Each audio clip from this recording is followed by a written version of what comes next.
नमस्कार, मी प्रणाली भोसले. माझे कोकणच्या बातमीपत्रात आपल्या सर्वांचं मनपूर्वक स्वागत करते. बातमीपत्राला सुरुवात करण्याआधी पाहूयात हेडलाईन्स. नवी मुंबईत कोट्यावधींचे ड्रग जप्त. तळोजात 2 तस्करांना अटक. 1 कोटींचे अंमली पदार्थ केले जप्त. पोलिसांनी केली मोठी कारवाई. महावितरणच्या नव्या नियमांचा फटका. पीएम सूर्यघर योजना आता संकटात. सौर ऊर्जेच्या क्षमतेवर नवीन मर्यादा. रत्नागिरीत महावितरणचा मोठा निषेध. 3 महिने संपूर्ण कोकणात छत्रपती शिवाजी महाराज राज्योत्सव अभियान. होळी आणि शिमगा उत्सवानिमित्त येणाऱ्या कोकणवासियांसाठी सुवर्ण संधी.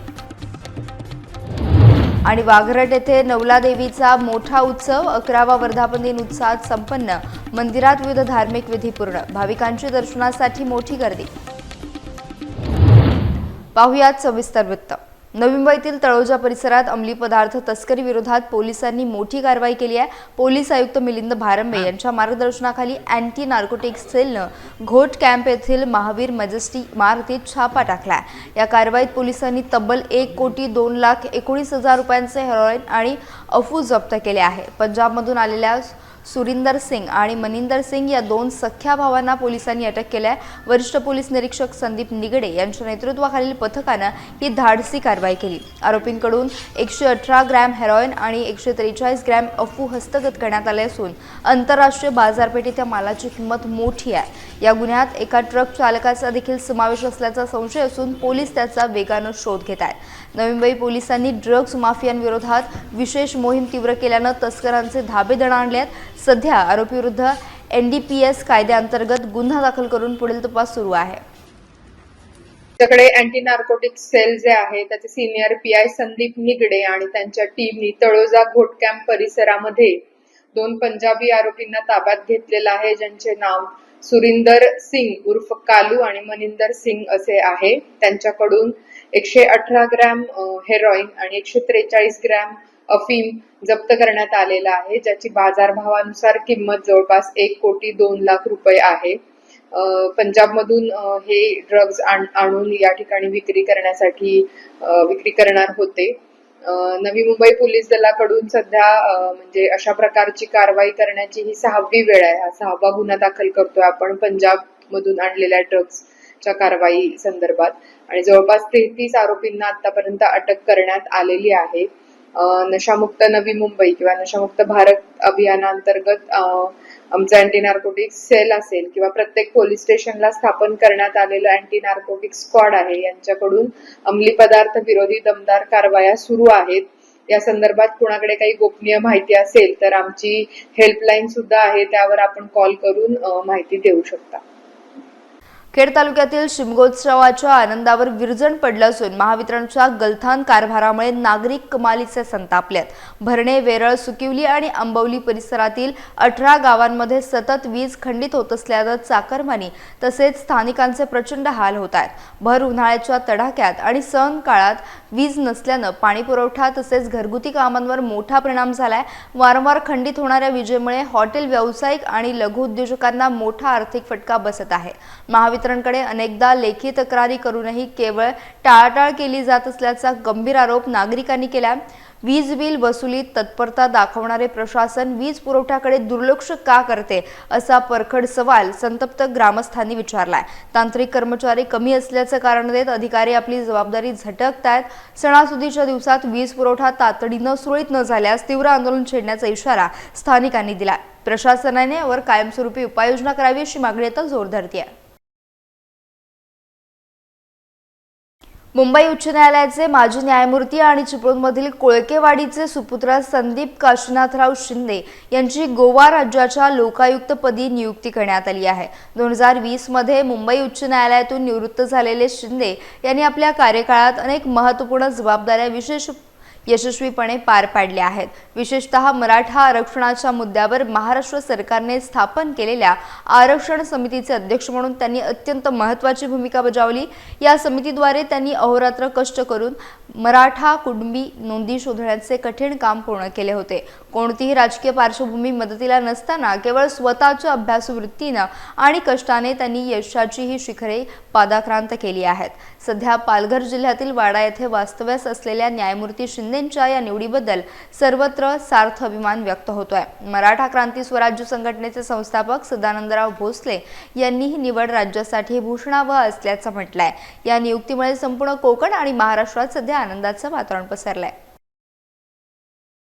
लोकायुक्त पैणी जस्टिस संदीप शिंदे महाराष्ट्रातल्या हायकोर्टाचो जज आशिल्लो। ताजे आमची जी रिकमेंडेशन कमिटी हांव आनी LOP ताच्या भितर सिलेक्शन जाला। We are sending for the हायकोर्टांतल्यान आयल्या उपरांत तांची अपॉइंटमेंट ताका मेळटली। बाकीचो प्रोसिजर जाल्या उपरांत लोकायुक्त अपॉइंट करतलो। रत्नागिरीत महावितरणच्या नवीन धोरणामुळे PM सूर्यघर योजनेला मोठी खीळ बसण्याची शक्यता वर्तवण्यात आली आहे। ऑल इंडिया रिन्युएबल एनर्जी असोसिएशनचे वसीम नाईक यांनी या संदर्भात महावितरणवर गंभीर आरोप केलेत। महावितरणने आता सौर ऊर्जा क्षमतेची मर्यादा ही संबंधित ग्राहकाच्या मागील 12 महिन्यांच्या सरासरी वीज वापरावर आधारित ठेवली आहे। यामुळे नवीन घर बांधणारे नागरिक किंवा ज्यांना सध्याच्या वापरापेक्षा अधिक क्षमतेची सौर ऊर्जा यंत्रणा बसवायची असेल त्यांच्या समोर तांत्रिक अडचणी निर्माण होणार आहेत। महावितरणच्या या नव्या जाचक नियमांमुळे अनेक इच्छुक ग्राहकांना आता सौर ऊर्जेचा पूर्ण लाभ घेता येणार नाही असा दावा नाईक यांनी केला। सरकारच्या अपारंपरिक ऊर्जा वाढवण्याच्या मूळ उद्दिष्टालाच यामुळे हरताळ फासला जात असल्याची टीका केली जाते। परिणामी वीज बिलात मोठी सवलत मिळवण्याचे सामान्य ग्राहकांचे स्वप्न आता धुळीला मिळाले असून या निर्णयाविरोधात संपूर्ण सौर ऊर्जा क्षेत्रातून तीव्र संताप व्यक्त केला जातोय। All India renewable energy association तर्फे आम्ही रत्नागिरीच्या वतीने MECDCLना आवाहन करतो की हे जे काय त्यांनी बदल 13 तारखेला कोणालाही न सांगता जे काय डिस्कॉमच्या पोर्टलमध्ये बदल केलेत ते त्याने 2 दिवसाच्या आत मागे घ्यावं, नाहीतर अन्यथा आमच्याबरोबर आता ऑल ओव्हर महाराष्ट्रामध्ये 215-216 असोसिएशन अटॅच झालेले आहेत। तर आम्ही याच्यावरती शांत बसणार नाही। कुठे ना कुठे आम्ही पिटिशन दाखल करायची सुद्धा आम्ही तयारी केलेली आहे आणि ते मंगळवारपर्यंत आम्ही रस्त्यावर पण उतरायचं प्रयत्न करणार आहोत। तर हे MECDCLने लवकरात लवकर ते मागे घ्यावं। त्याच्यामध्ये अजून एक विषय महत्त्वाचा म्हणजे सोसायटीज आहेत। सोसायटीजमध्ये मल्टिपल विंग्स असतात। मल्टिपल विंग्समध्ये त्यांचे मल्टिपल मीटर्स असतात। तर आम्ही असं करत होतो की वेगवेगळे प्लांट लावण्याच्या ऐवजी एकाच विंगवरती आपण मोठा प्लांट लावायचा आणि त्याची एनर्जी तिन्ही विंग्सना द्यायची। परंतु आता काय झालं की 3 वेगवेगळे मीटर असल्यामुळे 3 वेगवेगळे कन्झम्पशन झाले आणि 12 महिन्याचं कन्झम्पशनचा कॅप असल्यामुळे आपण मोठा प्लांट एका ठिकाणी लावू शकत नाही आणि मग 3 वेगवेगळे प्लांट लावण्यासाठीचा खर्च हा एका प्लांटपेक्षा जास्त आहे। सो हे अल्टिमेटली कन्झ्युमर एंडला पण हे त्रासदायक आहे, कारण का त्याच्या खिशातनं जास्त पैसे त्याच्यात टाकायला लागणार आहेत। त्याचा पेबॅक अल्टिमेटली लांब जाणार आहे। संबंधी महावितरण ही एक कंपनी झाली। अशा 56 डिस्कॉम महाराष्ट्रामध्ये आहेत आणि वीज कायदा 2003 जो निर्माण झालेला आहे त्याला या सगळ्या कंपन्या बांधील आहेत। त्यामुळे या अनुषंगाने जे जे प्रश्न असतील ते सोडवण्यासाठी ग्राहक पंचायतीच्या वतीनं जी मदत मिळेल आवश्यक असेल ती सर्व मदत आम्ही ग्राहकाला करू। परंतु या ह्याच्यामध्ये तरतूद अशी आहे की पंचायत म्हणून आम्ही सामुदायिक तक्रार करू शकत नाही। ही तक्रार प्रत्येक ग्राहकानं इंडिव्हिज्युअल करायला पाहिजे। तर त्यासाठी ग्राहकांनी आपल्या तक्रारी कराव्यात। त्यांनी कंझ्युमर पर्सनल लेजर घेऊन ग्राहक मंचाकडे जावं आणि मग जे काही 2-4 निकाल लागतील त्याच्या आधारावरती महावितरणला आपल्याला एक विनंती करता येईल ग्राहक पंचायत म्हणून की बाबा अशा प्रकारचे निकाल लागलेले आहेत, तुम्ही ग्राहकांना आणखीन सगळ्यांना मंचामध्ये जायला लावण्याऐवजी याचा इफेक्ट सगळ्यांना त्या पद्धतीने द्यावा म्हणून। कोकणात होळी आणि शिमगा उत्सवाचा उत्साह मोठा असतो। या निमित्त गावी येणाऱ्या कोकणवासियांसाठी छत्रपती शिवाजी महाराज राजशो अभियान राबवण्यात येत आहे। मुख्यमंत्री आणि महसूल मंत्रालयाच्या सूचनेनुसार नागरिकांना गतिमान आणि पारदर्शक सेवा देण्यासाठी हे विशेष पाऊल उचलण्यात आले आहे। या अभियानाअंतर्गत 15 महत्त्वाच्या महसूल सेवा थेट नागरिकांना उपलब्ध करून दिल्या जातील। पुढील 3 महिने संपूर्ण महाराष्ट्रात ही विशेष मोहीम राबवण्यात येणार आहे। मंत्री भरत गोगावले यांनी जनतेला या सुवर्ण संधीचा लाभ घेण्याचं आवाहन केलं आहे। विशेषतः कोकणात येणाऱ्या नागरिकांनी आपली वर्षानुवर्षे प्रलंबित असलेली महसूल कामे या काळात पूर्ण करून घ्यावीत असं त्यांनी स्पष्ट केलं। या विशेष अभियानामुळे प्रशासकीय कामात कमालीची सुसूत्रता येईल आणि सर्वसामान्य जनतेचे हेलपाटे मोठ्या प्रमाणात कमी होतील। लोकाभिमुख आणि पारदर्शक प्रशासनासाठी हे अभियान अत्यंत महत्त्वाचे ठरणार आहे। सर्वांनी या मोहिमेत हिरिरीने सहभाग घेऊन आपले दाखले आणि इतर कागदपत्रे वेळेत मिळवावीत।